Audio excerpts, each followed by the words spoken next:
Coach, you get your first chance at a new look Rapids team. What are you expecting from Colorado this weekend? Uh, Anthony's done a good job. They've collected some good pieces, and the way they play with two forwards, they're a much improved team.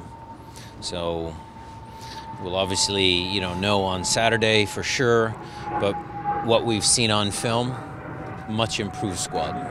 How much do you take out of a game with the conditions that they had last time? Not much. Okay. You took the first, whatever, until it was snowing too hard and the red card, and, that was it. But they had a preseason game against the Galaxy, their last preseason game where they won 3-0. That was an interesting game. We could learn some things from that match. What do you take out of these results from Champions League from CONCACAF Champions League these last couple days? Well, look, as a guy from MLS, I mean, it's, it kind of bums me out. I wish our teams would have done a little bit better.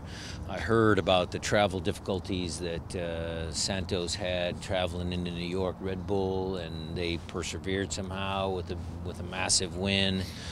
Even Sporting's game last night was tight. I mean, the penalty, was it, all of that. I mean, I think what Toronto did, last year, what some of our success, previous MLS clubs' success has been, it's a challenge. And it's something that at some point we're going to have to try and figure out. Is it, always that they have a little bit of a head start, they've got a few more games. Is that really what does it? I don't know, Jeremiah, but certainly as a MLS guy, I hope our guys do well. I hope we can, get some miraculous comebacks and see if we can advance some more teams. You've been in that position. How much does it take a toll on a team that you're kind of just starting to get into rhythm, beginning of the season, and the Mexican teams are already kind of in season rhythm? Well, that helps, but there's no excuses. I don't think Peter, I don't think Arma, nobody's going to use excuses. So we've had enough time. We know we're playing on these days, so we never used excuses when we were in Champions League. It is what it is. You play by the rules. Danny Leiva's going to be working with the Defiance, and he's done some good things up on the big club with you guys. Just what are your thoughts on him, and do you see him possibly playing a role maybe this season, maybe next season? Yeah, look, I'm not going to rule the kid out. I mean, he's made dramatic strides already in the, in the month that we've had him, month and a half maybe now.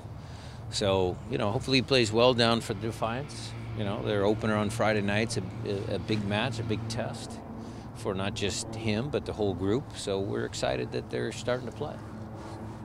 When it comes to replacing a guy like Ozzie, he really had that kind of psychological edge, that physical presence over the years that got in opponents' heads.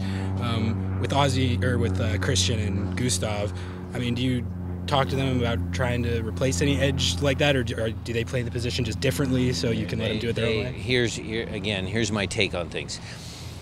Gustav has to be the best Gustav he can be. Christian has to be the best Christian he can be. We're not going to compare or replace Ozzie. He's a different player. So if this group of players, which I think is a very talented group of players, plays up to their potential, we will be in most contests that we have this year. The trick is if we overthink it, Gustav has to play like Ozzie does, or Christian, that's the more natural, choice. You guys are all saying bring Christian back into his natural position. Christian's different than Ozzie. So let's just let Christian be Christian, and the team's pretty damn good.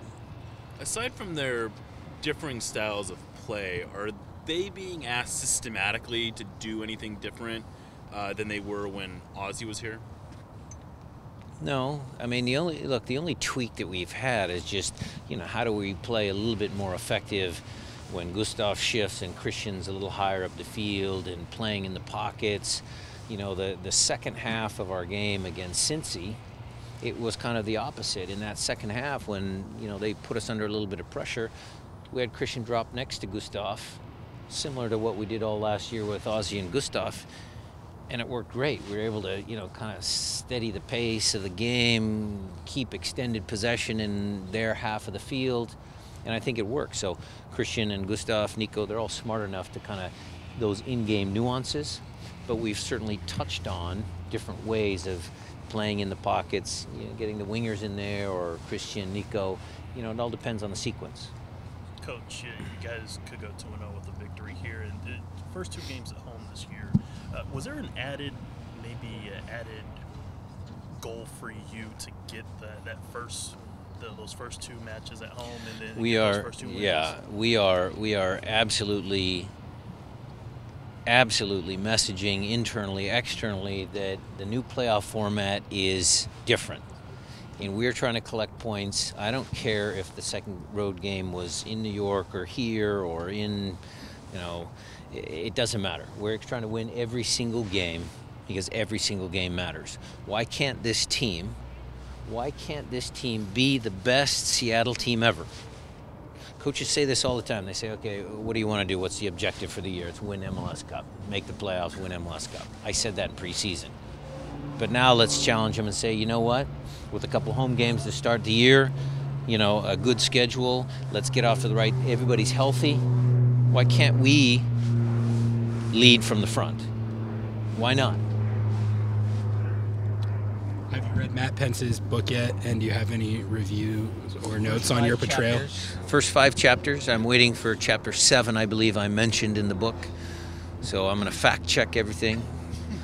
But it's a good read. He's a good writer. Will you be providing him notes? What do they call those little cliff notes down there?